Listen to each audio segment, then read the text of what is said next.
Hey, it's Liz with Crafty Queens. We're going to use a countertop compost bucket today. We're going to tape down the handle and kind of lightly scuff it up with some sandpaper, and then we're going to use some painter's tape to frame out an area for our design. And what we're going to use for our design is a coloring page. Squirrel, there's a glow-in-the-dark pumpkin.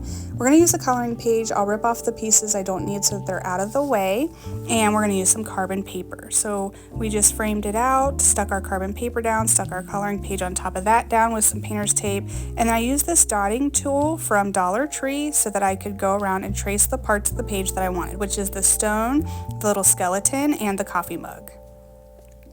Once we get that all done, we're going to take those two off and we are going to be left with a tracing.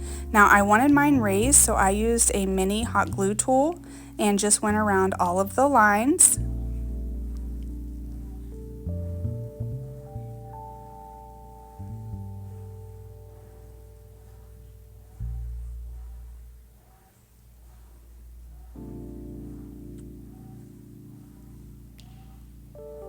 Now once I got that done, I went ahead and took off all of the tape, touched it up anywhere I needed to, used a makeup brush to get off all the little glue strings that we did not need.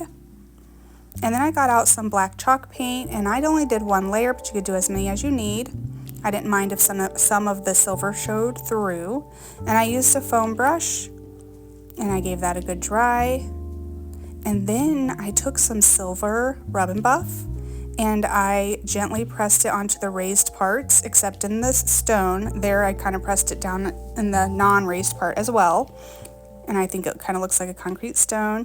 And then I used a brush and I took some of the silver rub and buff and kind of made it look kind of smoky around the outside of the design. And then we're going to focus on the lid. I used my heat tool to get off the sticker. And then we're going to make a bow with using our bow dabber and some bow wire and whatever ribbon that you have. I liked these three together. It'll give it a little bit of color and keep that black and white in there as well. I tied this around. This is actually going to be a gift that's full of coffee goodies. So I tied this around so that the person could take it off whenever they were ready. And then I got out a silver metal tag, and I'm going to stamp out Dead Before Coffee. I did go ahead and lay a couple layers of white paint down.